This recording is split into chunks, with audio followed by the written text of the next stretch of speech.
1867 Sports Show back again for another fantastic week of Canadian sports. We are on episode number Jesse Lumsden tonight. Kyle Skinner, what's happening, man? Oh, I think I'm in better form than you are right now. So we've got a, ticking time bomb going off before the medication kicks in. So we got to churn right through it tonight. What are you talking about? I am just a physical specimen tonight. It's great.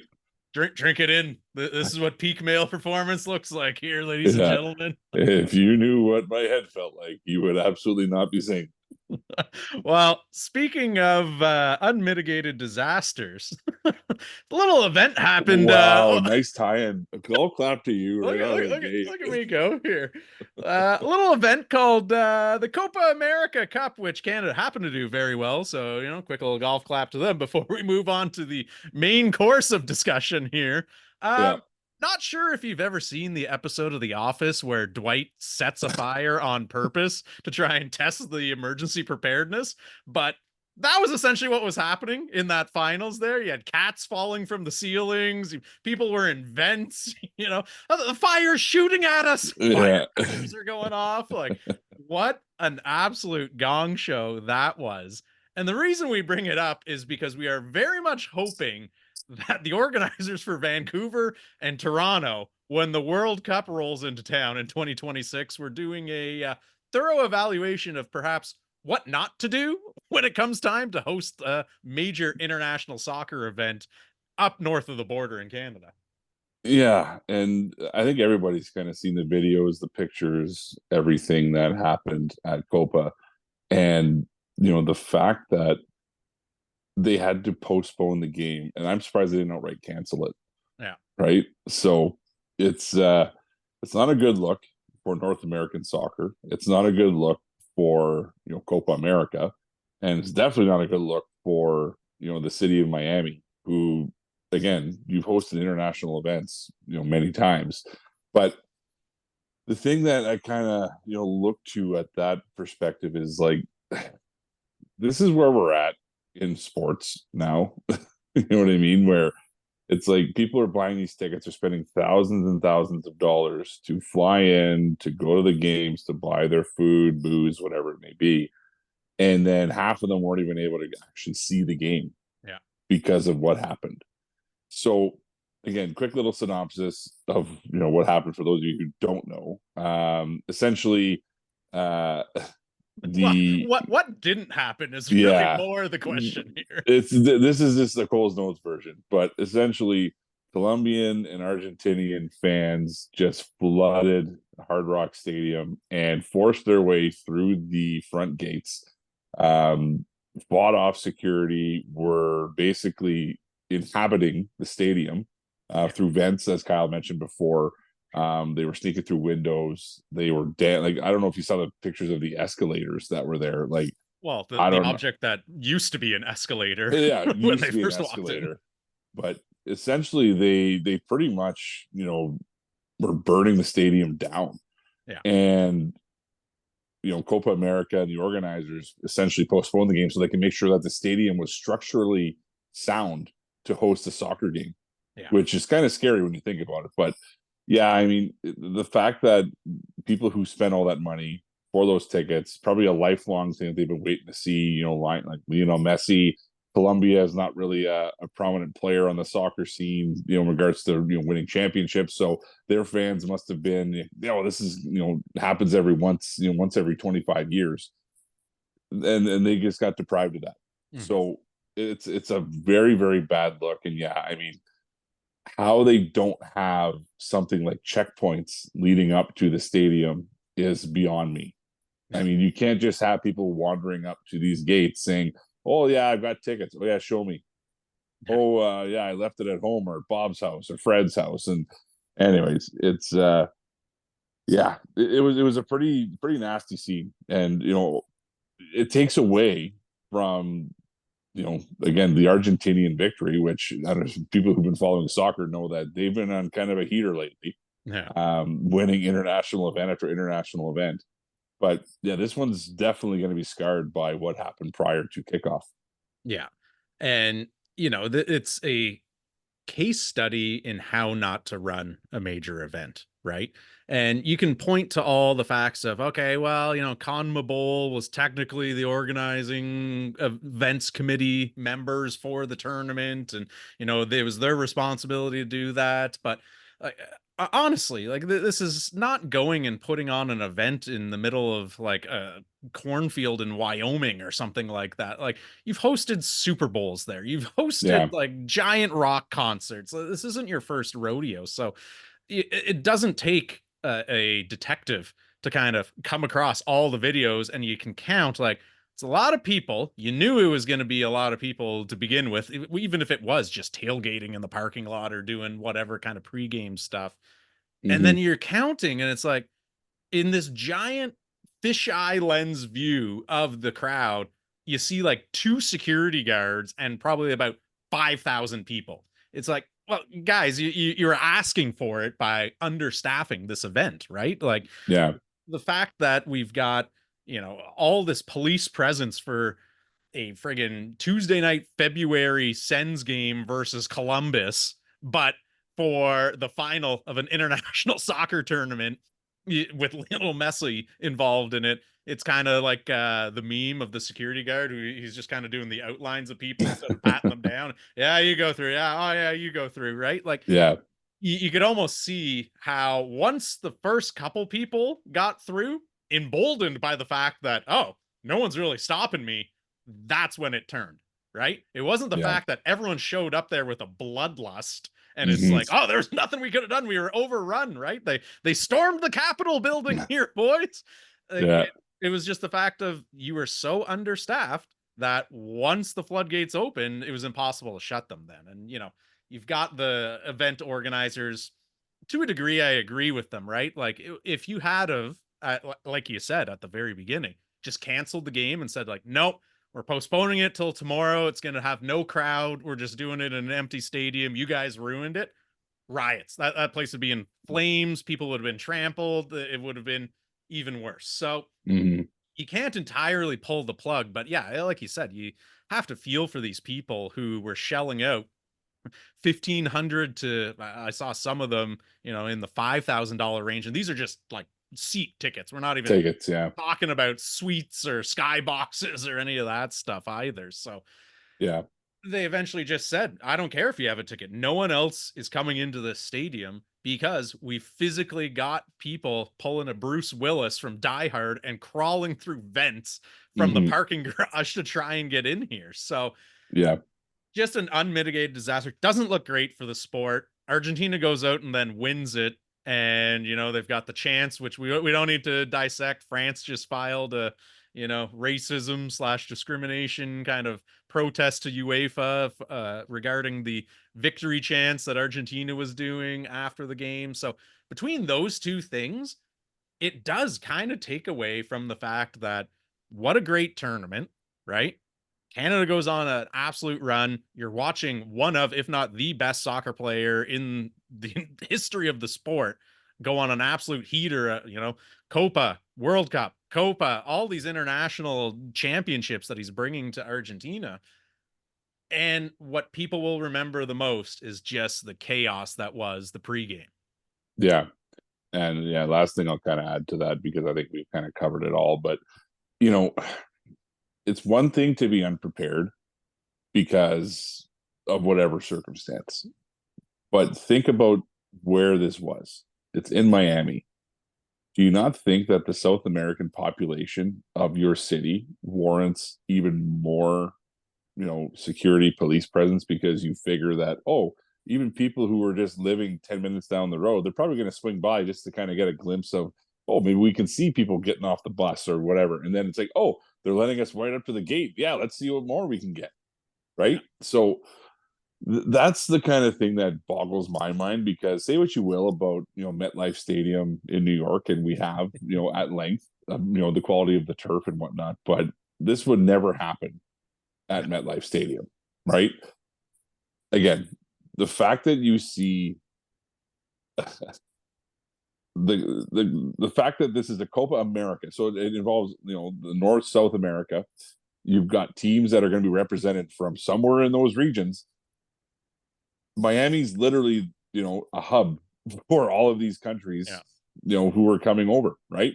So this is just a very, very, very bad look for everyone involved, especially, from the perspective of, okay, well, we had how many years to prepare for this? This is something that we could have, probably mitigated with a couple of different things that we could have tweaked. But here we are, and this is all we're talking about instead of what we should be talking about, which is the actual gold medal game. Yeah. Let's just say this. There is some sort of consulting firm in Manchester or Chelsea or something that is licking their lips Yeah. because they know they're phoning one of those hub cities and saying, "Hey, you watch the news lately? Yeah. Why don't you write us a very lucrative check and we'll tell you how we manage Champions League games, Premier League games, international stuff. Like Yeah. someone's getting paid as a direct result of the negligence, which is really what it was that ended up happening down there in Miami." You know what would mitigate this? The Dine Sports Management Group being able to oversee the entire operation of the World Cup coming up. So there you go. I said it. Off we go. Yeah, absolutely. Shameless self promotion. Forget the grassroots stuff. We're going straight to the World Cup. Meteoric rise to the top here. Grab on, folks. It's a spaceship ride. But no one will get in the stadium. Yeah. Just gonna be you and me live streaming it from the sidelines there. Exclusive broadcast deal. Oh man. But anyways, kicking things back up north of the border here. Some big news, not altogether shocking given how their season has kind of unfolded thus far, but dual GM slash coach Chris Jones has mercifully been axed from his position with the Edmonton Elks there. Did you think that they did it too soon? Was it the right time? Was it not soon enough? Where do you kind of fall in terms of news coming out from out west there with our friends in Edmonton? Yeah. Before I get into my point, I just want to tie it back to our episode number. So Jesse Lumsden, famous number 28 for a few teams in the CFL as well as the NFL. But his dad, Neil Lumsden, again, friend of the show, was a Hall of Famer for the Edmonton Football Club back in the 70s and early 80s. So, anyways, that's our tie-in to the episode number tonight. And circle takes the square. That's how it all unfolds, folks. Yeah. There's always something that ties it back to what we're talking about in the show, everybody. This is how much detail we go through. So just in case people that you're knowing are on the fence of what, listening to different podcasts and getting their sports, information from wherever it may be, just let them know this is the kind of stuff that they're getting with the Dine Sports Group in the 1867 Sports Show. Come on. I mean, and you can't fault the dedication either. The sunglasses, the stuffy nose. Look at you just powering through this here. It's not even a stuffy nose. It's just I'm prone to migraines. And right now I'm not at that point yet. I'm at a very severe headache. And it just kind of lingers in my sinus area, which ends up making me sound like I'm stuffed up, but I'm not. So you're one big disagreement with me on some sports topic. 100%. Tipping into migrine territory. You can absolutely set it off there, pal. So just keep your fuse unlit right now. But anyways, yeah. I back to the main topic, which is the Elks firing of Chris Jones. I thought it was too late. This was something that should have been done last season, but I think with all of the turmoil that was happening off the field in regards to ownership, field, everything, and we've talked about it as well. They just couldn't pull the trigger because they owed so much money to previous coaches and GMs already. And this is the problem that you run into with a capped coaching scale in the CFL. Yeah. Is that even when the person you have at the helm is not the right person for that particular moment, you really have to, make sure all your T's are crossed and I's are dotted before you actually fire somebody, because you still owe them that money. Coaches' contracts are guaranteed. Executive contracts are guaranteed. So Chris Jones, you got to make sure that he is absolutely not the person who can turn this thing around before you pull that trigger. And I think I read this morning that the current president and CEO Rick Lallisher, he cleared it with prospective ownership groups who are in negotiation right now before he made this move. So good on him for taking the bull by the horns and really trying to do the right thing by by the new ownership group, by not pulling the wool out from under their eyes. Like, oh, we were going to buy the team strictly because Chris Jones was the manager and head coach. But The anti-NHL Ottawa Senators sale approach there, some would say. Yeah, exactly. But yeah, you look at kind of the futility that's happened in Edmonton since Chris Jones has taken the ship there, and it's not good. I mean, it's really not good. It's one of the worst runs in CFL history if you want to look at it from that perspective. And this is coming from a coach who was largely successful in Saskatchewan and Toronto. He had done some really great things in the CFL. It's just, I don't know if the game has kind of passed him by, or if maybe he's just lost his touch for identifying top talent for this type of league. Yeah. So I mean, the good news is that two former teammates of mine are now kind of running the show out there. So G. Roy Simon, again, if you don't know that name, you probably haven't watched a CFL game in your life, but one of the best all-time receivers in league history, is now the acting general manager. And quarterback who I got to know very well in training camp back in 2007, Jarius Jackson, is the acting head coach. So it's a golf clap for those two gentlemen. I know they've been working really hard since they hung up the cleats to advance their careers. And yeah, I think they're two guys who can definitely kind of put a different spin on things out in Edmonton. And you're probably going to see the players work a little harder now, given that they've got two guys who have their back in their corner. Yeah. Well, it's nice on a couple fronts there, right? Like, we've talked about it, not just in football circles, but just in sports in general. Like, I think the notion that you need to have been a former professional athlete to then get into a GM or head coaching role, like, I think you're probably going to see that pendulum start shifting back the other way, given how some of those have spectacularly failed in other venues there. But I will give them kudos to the fact that at least it's two new names, right? Yeah.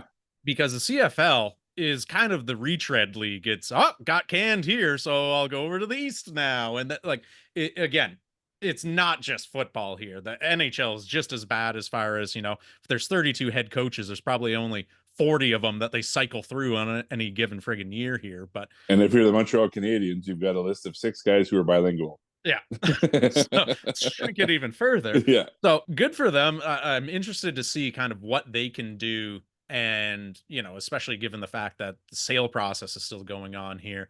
Obviously, the interim tag is on them. Can they go out there and kind of string together a few wins and actually look like, a competent franchise down the stretch to remove said interim tags? And these are kind of the guys going forward. Or, does it kind of go classic new owners coming in? They're going to put, quote unquote, their guys into those places and whatnot. All that remains to be seen. But to your point about the kind of futile stretch, 8-33 is his record since joining the Elks here. And not just that, but even their last 3 losses. So obviously winless on the season, but walk-off loss, walk-off loss, walk-off loss.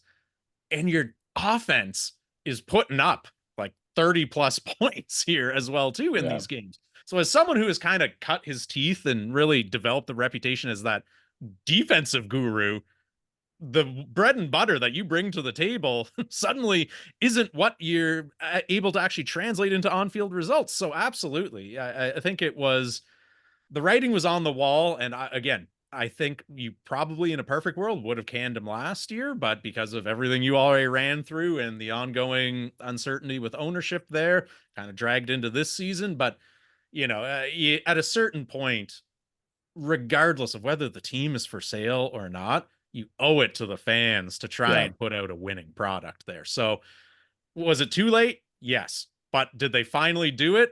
Yes. So partial marks to you, I guess, on that one for at least trying to do right by the fans, because they're playing some entertaining football, but it's not translating into W's.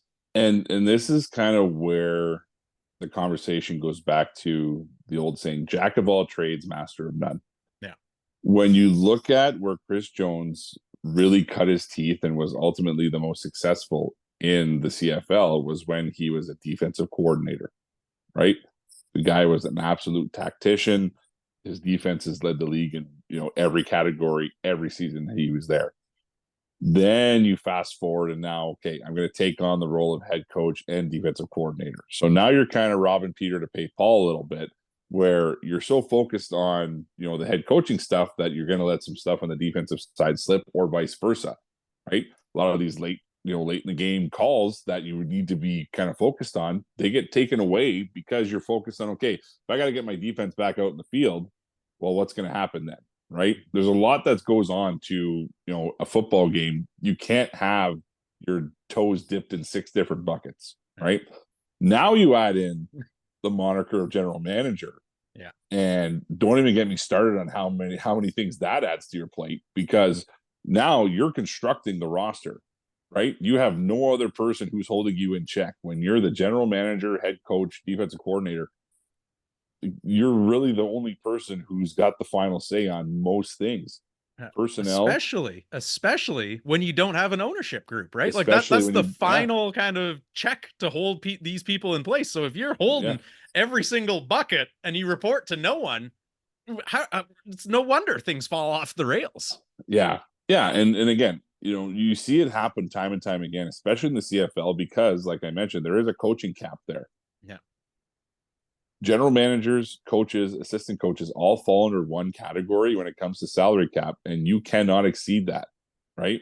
So you might see talented coaches leave a very good situation to go coach somewhere where they know they're probably going to get fired because the team is not good, because they can't pay them, right? Like this is kind of one of the things I have a gripe with the CFL. I know you've got many more, but this is the biggest one for me.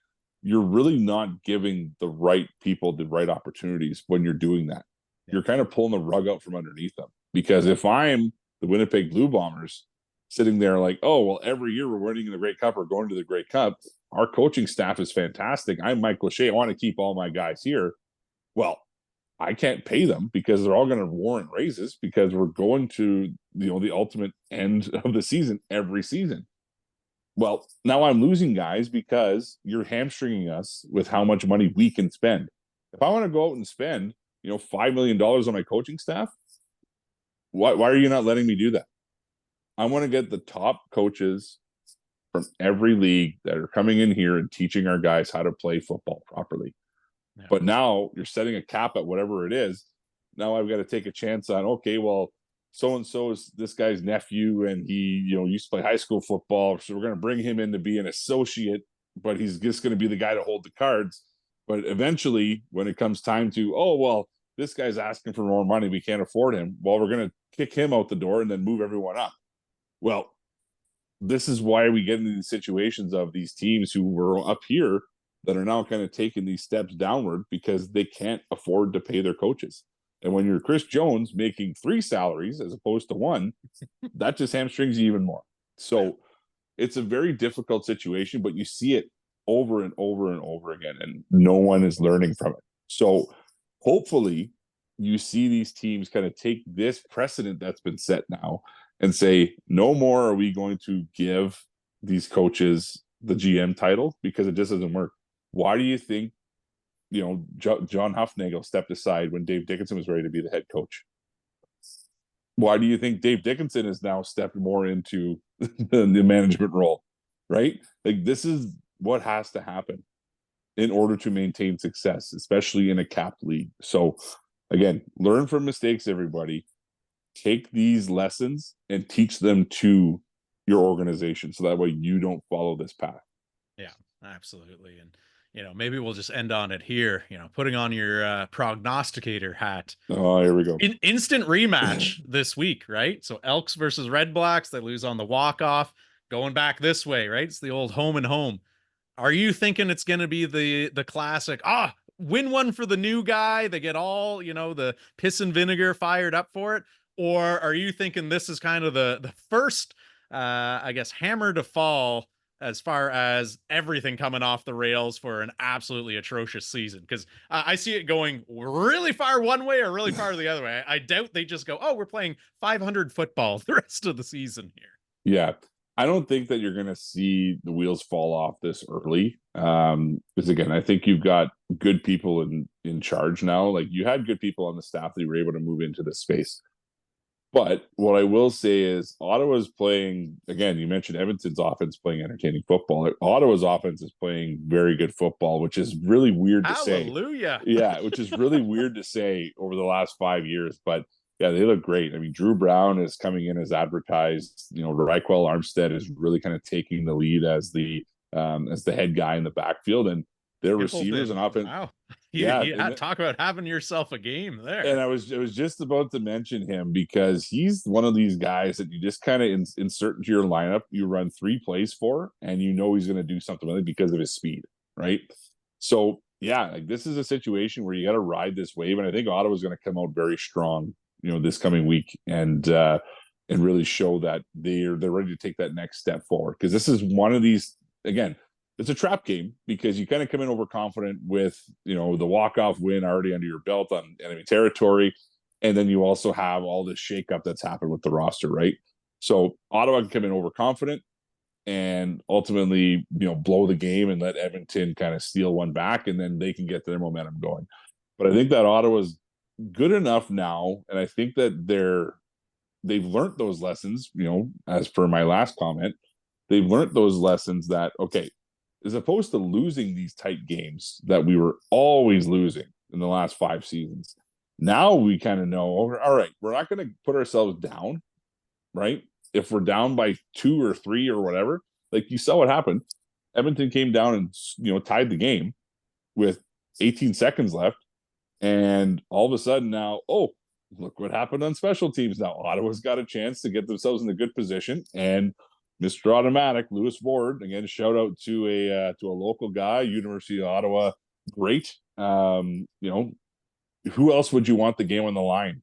Yeah. With when you're kicking the ball. So I think Ottawa's kind of riding a good wave right now, and I think that they're going to keep the momentum going, and ultimately I think this is going to be their best game of the season. I hope so, because I've watched, but I have resisted the temptation to get lured back in by Ottawa thus far, because I've seen this before where it's, maybe we're turning the corner, and then 6-game losing streak quickly ensues, right? Yeah. I think this is a very telling game coming up for the simple reason that over the last several seasons, this is the exact type of game that they would come out flat and get run out of the stadium by, right? Yep. A inferior team, winless on the season in this case, right? You're at home where, for whatever reason, it's been your Achilles heel. The house of horrors that has been TD Place the last couple of years, right? This is an opportunity to really show that, you know what, those teams that would constantly just disappoint season ticket holders because they would watch maybe one home victory a season, this is a new Red Blacks team, right? Yeah. And you win this game, suddenly you are very frisky in the Eastern Division, right? Because all of a sudden Montreal kind of looks like the class of the East right now. Toronto, they're Jekyll and Hyde, right? Toronto is doing exactly what I said they were going to do. They're going to tread water. Cameron Dukes is going to have some really good games. He's going to have some, mediocre games. As long as they can kind of maintain that, level over the first 10 weeks, that's when they're going to start the ascension. So again, I'm not shocked by that, but yeah, this is a prime position for Ottawa to really take the grasp of, hey, we can get sole possession of second in the East and get ourselves in a really good spot to at least secure one of the crossover games. Yeah. Yeah, absolutely. And especially, we kind of called it at the beginning of the season too, with the preview. Hamilton, it could have been a very painful season as far as, all right, when are we going to get Tua's brother in here for some looks, because things have gone really sideways on us. So yeah. Go back and watch that episode if you don't believe us. But yeah, I think it's a very important game for Ottawa to really prove to this fan base, which has been absolutely abundantly patient with this group, that, all right, we're going to reward you for your patience and show you that this is kind of a new era and we're turning the corner with this thing. So yeah. For their sake, I hope you're right. They come out and they just lay the wood to the Elks there this week. But yeah, speaking of laying the wood to things, former Blue Jay Teoscar Hernandez, a nice little round of applause for him. Home run derby champion 2024, taking it down last night. And again, kind of shows you that the home run derby format, I mean, the rankings mean nothing because I think it was like Nope. 4, 6, 7, 8 that all went through in the first round, and all the top seeds were quickly thrust aside. But it brought up an interesting topic because you and I have much maligned many of the NFL Pro Bowl games, the NHL skills competition, the farce that has become, the NBA dunk competition, right? So it begs the question, out of all the major professional sports leagues, when they have their actual all-star kind of show around the show, not the game itself, but Hmm. whether it's the hardest shot or home run derby or 3-point competition, whatever it is the home run derby kind of alone at the mountaintop as far as the best kind of event going, or do you have anything else ahead of it at this point? I wouldn't even say that it's because it's different than what it used to be, right? Like now it's not even recognizable from what it used to be with the home run derby. So I can't even say that it's entertaining because I don't even watch it anymore with how they've changed all the format of it. It's just not something that Back in my day, yeah, it used yeah, to and be a honestly, 4.5 hour affair that yeah. went till 1:15 in the morning, and then Manny Ramirez won. Well, no, but the reason why is because you used to see, and this is the same thing as the dunk contest. You used to see the top home run hitters participate in this event. The Ken Griffey Juniors, the Frank Thomases, the Mark McGuires, the Jose Cansecos, like they were prominent figures in the home run derby, which is why people tuned in at record numbers back then. Mhm. Say what you will about the steroid era and yada yada yada. There was no better time to watch baseball than when guys were hitting 60 home runs a year, right? That I was want an all steroids yeah. home run derby. I want to see 650-foot moonshots to dead center field I there. mean, you look back when Sammy Sosa was at, I think it was Miller Park in Milwaukee, and he was hitting them over top. Or maybe it was Houston because he was hitting them over. I think it was Houston now. He was hitting it over top of the Over the train train tracks that were tracks? on Yeah, top. that's Yeah, Houston. Yeah. yeah, and everyone was losing their marbles. He didn't even win, but people lost their minds because of how far he was hitting these home runs.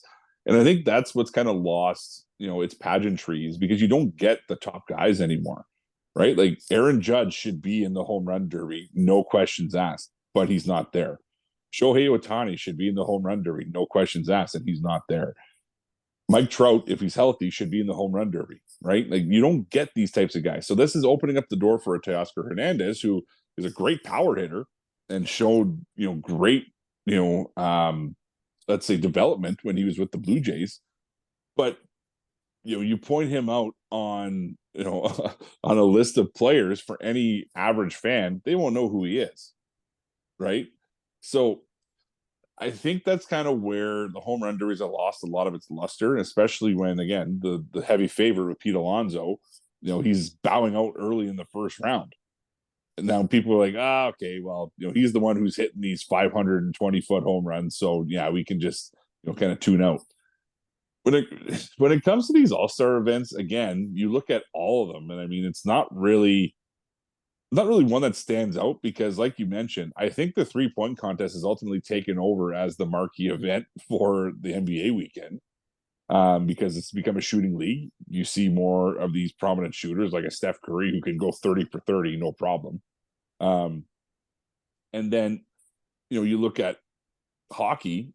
I mean, hockey still got some of the classic events, but they've tried to, reinvigorate the fan base with these passing events and the stick handling's taking a new turn. And I don't know. I liked it when they had kind of a mix of the old and new events, like the hardest shot and fastest skater, and they incorporated like the goalie, the goalie shot. See how many goals these guys can score from their own end. Like that was pretty cool. Yeah, and then you kind of look at some of the other sports. I mean, I honestly would love to see, and it doesn't even happen.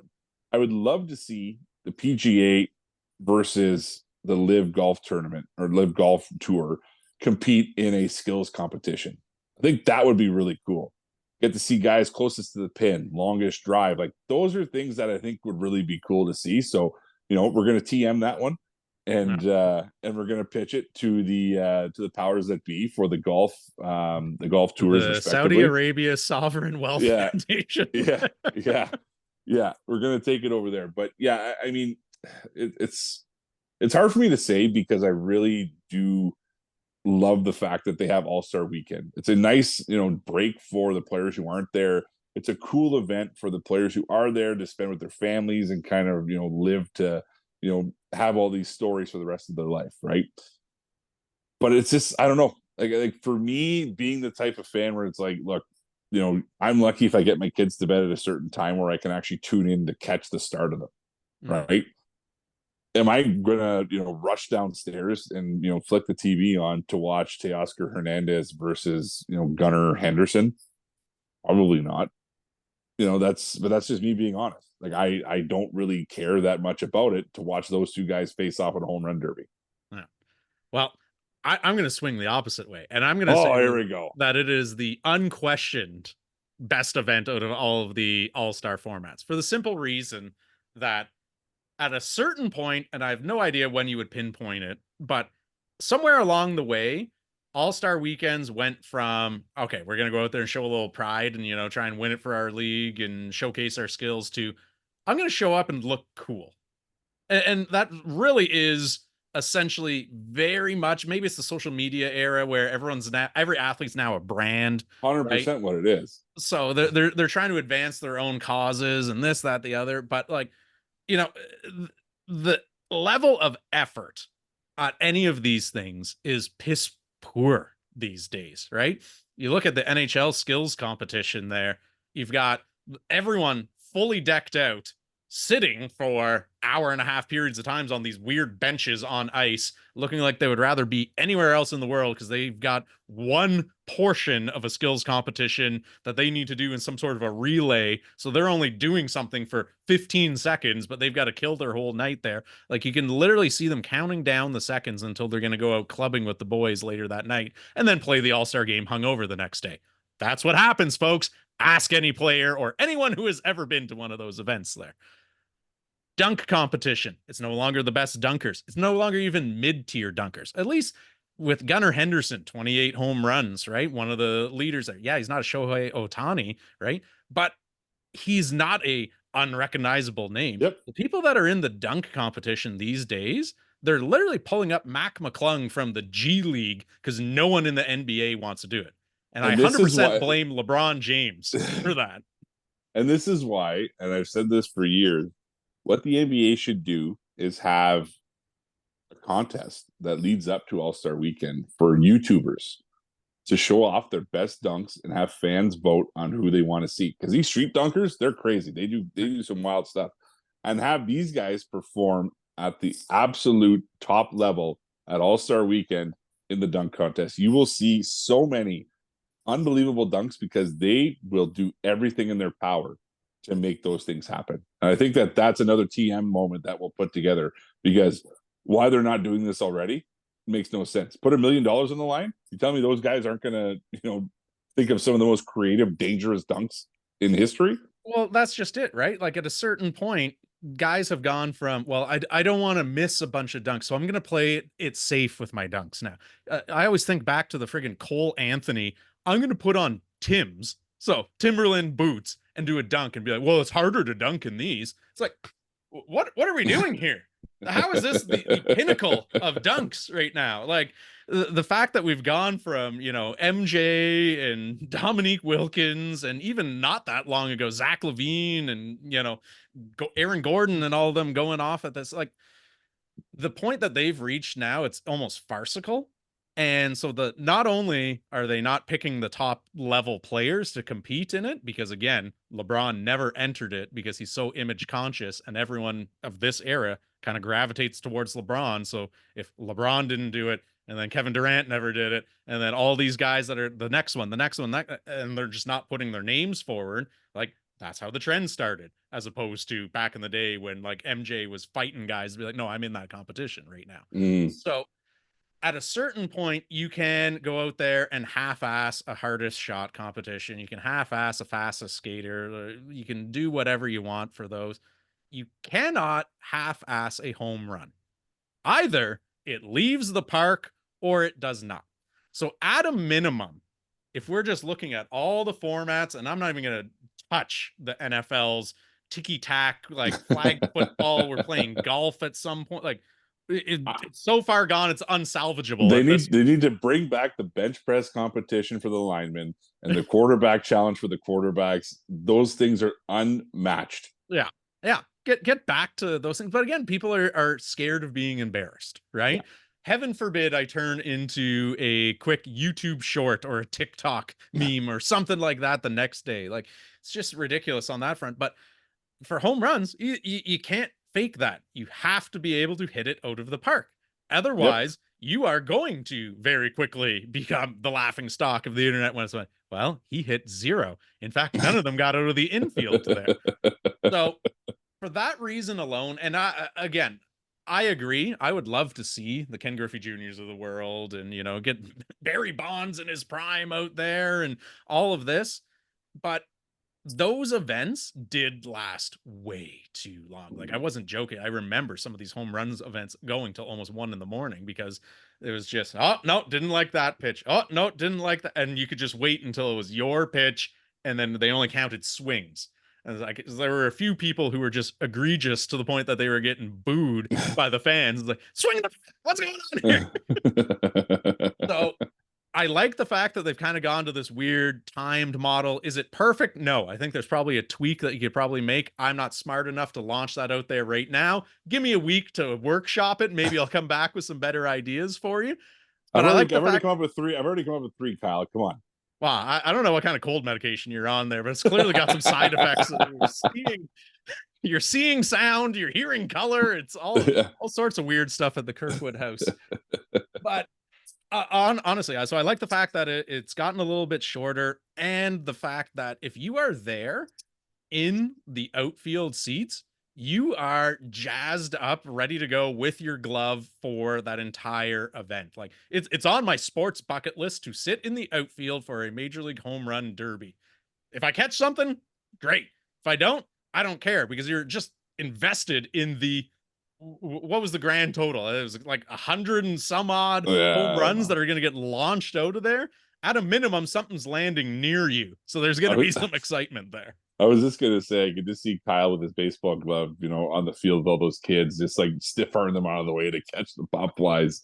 I'm trying to recreate the Doug Skinner from our Father's Day episode there, just getting dogpiled by all these kids trying to grab the ball. But the Cosmo Kramer of the home run derby. You're fighting children over the same belt. But so for that reason alone, I say home run derby is one of the few watchable events in terms of any of these all-star weekends, because I do not watch anything NFL anymore for all-star or Pro Bowl weekend, we should say. And I do not watch the NHL skills competition whatsoever. It's just like, all right, I'll wait for the tweet afterwards of who won hardest shot and fastest skater. And surprise, surprise, it's usually Connor McDavid. And, back when it was Shea Weber, it was usually Shea Weber. And before him was usually Chara. And like, so they've almost become predictable at that point. Yeah. I mean, when you're good, you're good. So, I mean, when you go to those events knowing that you're probably going to win, I think that's when you see a lot of these guys, marquee players, enter these events. Like, no one's faster than Connor McDavid. People know that. So that's why you're seeing like Nathan McKinnon's like, oh, my hamstring's a little tight going into that. I don't know. Yeah. Right. So it's going to plant the seeds of doubt right now. Yeah. Oh, we have to go in the stick handling competition against Sidney Crosby and Patrick Kane. Yeah, I'm a little sick. I don't know if I'm going to be able to do that. So, yeah, there's some tweaks that can be made. And I think what could make it even funner, at any event, but like, if you look at the home run derby, if you were to get like a Legends home run derby, I think that would be super fun. Yeah. For a lot of fans to watch. Legends home run derby, do a steroid home run derby. Like, I don't even care. Like, friggin' shorten the fence or something, and you could even have like a collegiate home run derby or something. I don't care. Do whatever you want. High school home run derby. Suddenly it's a 19-hour affair now. We're doing 17 consecutive home run derbies here. You're complaining about it being too long, and now you're adding more players to this event. So I like where your head's at. You're kind of all over the place. You don't really know whether you're coming or going. It's good. The home run derby is the perfect event to have on in the background while you're doing other stuff, though, because it's not something that is super attention, requirements. What other stuff are you doing, Kyle? Work. I'm putting together my World Cup proposal that you've signed me up for here. These things don't come overnight there, right? Firing on all cylinders. But I mean, it's great on that regard too. And then you can just literally look up anytime you hear, oh, look at that one go, right? And you can just avoid all of the, fouled that one off. And it's a souvenir for a lucky fan on the third baseline. Yeah. Yeah. No, whenever you hear the bourbon, back, yeah, that's when you know that he got a hold of it. So, no, you're right. I think you got a couple of things we can table right now. And again, we'll have a few proposals to send off to these organizations once we're done this episode. Yeah. Royalties to info@dynesports.com. We need to start an email account for the show that you run, because I have no interest in running it. Okay. But, so you're signing me up for additional work here. What's the running checklist on things you have nominated / voluntold me to do on episode 28 so far? Maybe 28. I think we're getting to that number. I'm picking up the theme. This is the real tie-in to that number at the beginning. The heck with the Lumsdens there. This is your plan all along. I got you. All right. We're off track. Let's get the show back on the rails. We're always off track. Yeah. All right. Well, we took a wrong turn at Albuquerque, but now we're back. And suddenly, big news out of the Olympic front. Canada has finalized its roster. 338 athletes going this year. Golf clap to them. Those men and women representing the red and white this season. So, 2 questions here, right? And they tie into one another. Number one, now that they've finalized who is actually going, A, who is the flag bearer? And B, do you believe in the curse of the flag bearer, whereby several past prominent athletes, like a Kurt Browning, for example, who was expected to win gold and then didn't even medal, and failed kind of spectacularly there. Do you think there's any kind of tie into that, or are you curse schmerse in the Kirkwood household? I'm curse schmerse. I could care less about any type of curse, any type of bad vibe that you get from certain things. Like that's all hogwash, and people literally buy into it enough that they psych themselves out, and that's when you see these situations happen. So yeah, for the Kurt Brownings and Perdita Feliciens of the world, I'm all for the Damian Warner's, Andre DeGrasse's, Penny Oleksiak's. Like the top athletes will compete. The top athletes will finish. A lot of those were the flag bearer at the closing ceremonies, though. Yeah, conspiracy hat Kyle floating that out there. Yeah. So, in regards to who I think should carry the flag, I mean, obviously, I just named 3 extremely deserving and 3 prominent athletes that I think would represent Canada very, very well. But I'll go outside of the ball, because why not? It's just something that we like to do on the show, and something that we obviously want to highlight other sports and whatnots, right? Which is why I've chosen a Winter Olympic sport. Which is why I've gone off the board and I'm gone with the winter set. No, I think that one person who I just think her story has really just resonated very well, not only with Canadians, but with people in the sport in general, because she's kind of come back from a very significant injury, and she's taken a leadership role on her current team that she's playing on and kind of led them to a better than expected record. Kia Nurse, I think, is my selection for the flag bearer of this year's Olympic Games, because again, you look at kind of where she is in her career. Again, she's that veteran leader on the LA Sparks. She just came off of a very significant knee injury. She's playing very good basketball. She's kind of been the face of the Canadian women's basketball team for years. And adding to the fact now that Canada is really expected to compete for a gold medal at these games, right? Much like the men's team is. And I think Kia Nurse is ultimately going to be the deciding factor in how far that team goes. And mix that with her, her media persona. She's really good in front of the camera. She knows how to handle all the different stresses and everything that comes with being the flag bearer by being that prominent media personality. So I think that's really the person that I can kind of hone in on to say, she's ready to be the flag bearer because she can handle all the pressure that comes with being that particular person. Yeah. No, I love the pick, and if she ends up being it, I will applaud that absolutely. I think she's very deserving there. I had two, one of which was in the basketball realm, and a much discussed individual on this show here, Mr. Shea Gilgeous-Alexander, Yeah. was my pick for the men's side. And then actually on the women's side, I had good old Jessie Fleming, Captain Canada for the Yes. women's soccer team as well too. So again, for a lot of the same reasons that you already put out there, these are two people who aren't afraid to be in front of a camera. It's not some obscure sport where it's like fencing and all of a sudden you are carrying a flag in and, all the eyes of the world are on you all of a sudden. So I think the media savvy there and the fact that they're both recognizable figures too, Yeah. right? Like when those names get announced or the camera pans to them, even if it is an American broadcast, a German broadcast, a UK broadcast, people know who those individuals are, right? Whereas if it's, oh, and from the 500-meter rowing team, I don't even know if 500 meters is a distance that they do, but for the sake of arguments, we'll say that it is, right? Like Sure. it adds a little bit of cachet to it and it makes it really significant and it kind of meets the level that the event is, right? It's the grandest stage of them all, the Olympic Games.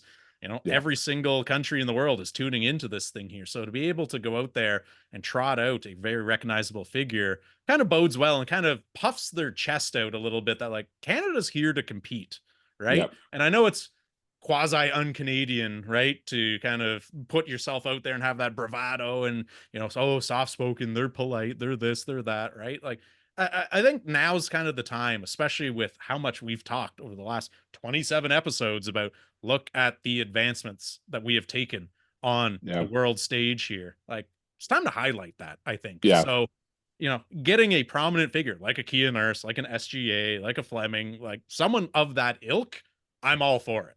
Yeah. And like just to kind of throw a little curveball in there, how fun would it be if Dylan Brooks was the flag bearer for Canada? Yeah, he's tripping other countries' flag bearers or something. He's just playing head games with the American flag bearer already.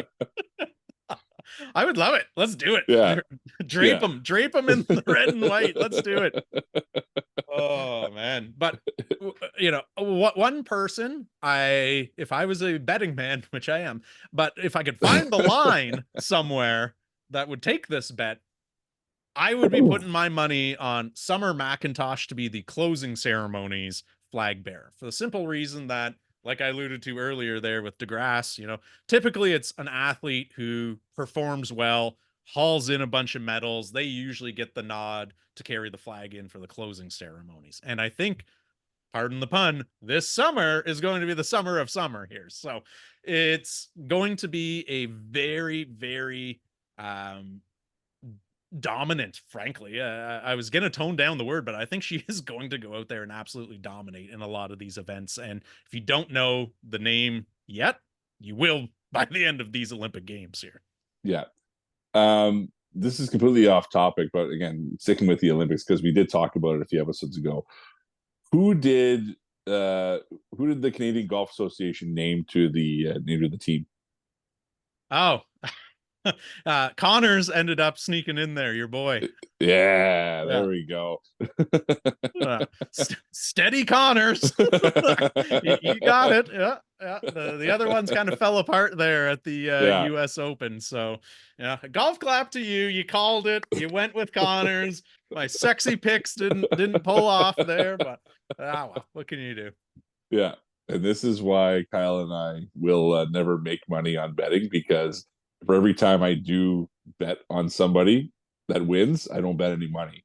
So it's a lock, Jerry. It's a lock. Kramer. Only when I put money on something will it not happen. So we'll stick on the friendly wager variety. If we end up ever posting our bets on here, feel free to fade us and become very lucrative in your personal financial ventures. 1,000%. Well, before we move on from the Olympics and kind of coast into the finish line here, want to bring up, and I see you're wearing the Sudbury hoodie already here. A good old Sudbury gal, Miss Syla Swords, became the youngest Canadian Olympian to ever represent Canada in basketball. So a quick golf clap to her. If you don't know the name, quick rundown here. So she's only 18 years old, Yep. right? Just finished high school not Yep. that long ago. And New York Gatorade Player of the Year, obviously for her senior season. She went down south of the border. Yeah. Her father was actually a former Canadian men's basketball Olympian back in 2000, the last Yeah. time that Canada was actually at the Summer Olympics. So a good 24-year drought right there. Also, former head coach of the Laurentian University basketball program. Yeah, yeah. Well, Syla went to Lowellen Park High School in Yeah. Sudbury there. So don't know if that was that a rival high school of yours growing up or Not really.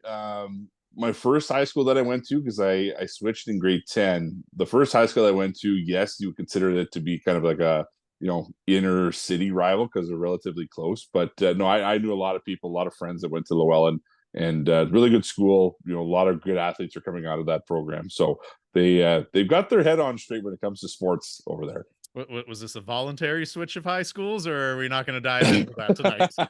No, it was. We can dive in another time, but no, it wasn't anything, from a disciplinary perspective. It was more of a situational, thing that had come up where it just, it needed to happen for me to pursue my football opportunities. There you go. All right. Well, but back to Syla. And it worked out well. It worked out pretty well. You did all right for yourself there. Good for your parents making that decision for you.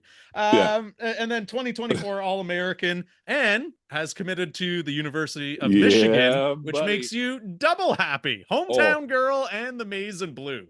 100%. Everything about this situation just screams this is going to be my new favorite athlete to root for at the Olympics, because obviously she's smart. They She's make committed. triple XL women's Team Canada basketball jerseys there. I don't know if they do, but they will now. We're gonna find out. It's nice there. But yeah, no, big shout out to Syla. I mean, that's such an incredible accomplishment for her. Obviously, like you mentioned, her dad was a very prominent figure in not only Sudbury basketball but Canadian basketball. So seeing her kind of take on that mantle of being the next great Swords basketball player, just phenomenal feat. And yeah, the fact that she can represent her country and then go on to go to in my mind the best NCAA school in the United States of America. So anyways, we're very happy to see that. And again, the fact that a Sudburian is playing basketball at the Olympics, I mean, is that the technical term there? Sudburian? It's Sudburian. That's right. Okay. That's how we categorize ourselves. So, yeah, I mean, it's unheard of, right? See a lot of hockey players come out. You see, some cyclists and whatnot. Basketball is it's a very prominent sport, believe it or not, in Sudbury. A lot of good programs coming out of the high schools and whatnot. So, yeah, great that you're finally seeing kind of the fruits of the labor of the Sudbury basketball programs kind of bearing right, which is great. Yeah. And although technically from Montreal, I wanted to give a little hat tip to local product here, Cassandra Prosper, who actually played at Capitol Courts here in Ottawa for all of her prep school years. So a little round of applause to Coach Fabian Blizzard and Merrick Palmer and all the good work that they're doing out in the east end of Ottawa there. They've got their first Olympian on their hands, which is pretty cool. And yeah, I mean, you look at that women's roster, you mentioned it before, right? The men, we've already said they're the second shortest odds behind Team USA to win gold. And I think the expectations, get out of that group of death first, and then anything can happen. But I think the expectations are that they will absolutely be in the mix for a medal when all is said and done. But this women's team doesn't get nearly the amount of coverage, doesn't get nearly the amount of hype, but they are absolutely going to be making some noise at this year's Olympics, right? And this is a team that didn't need to go through a 24-year drought to get back onto the international stage. So very interesting to see how they fare. And they're a nice mix of veterans, like a Kia Nurse, right? Like a Kayla Alexander, some of these players that have kind of been around the block and can add a little bit of that both international and WNBA experience. And then you've got the Prospers and the Swords of the worlds who are barely out of high school, right? Cassandra just finished her first year with Notre Dame down in the NCAA. So again, 1 year older than Syla there. So it's very, very good to see the position that this women's team is in, because the reps that these young girls or young women are going to be getting here are going to be invaluable for them, Yeah, because they next Olympic cycle, they're going to be right in the primes of their careers there and ready to yeah, really make some waves on the world scene. yeah. And again, great time for Canada basketball, and really an opportunity for the women's side to showcase how talented they are. So again, we'll give them their flowers, because this is something that we've been following for a long time. And yeah, I think that the women's team is definitely going to make some noise, over in the Olympics.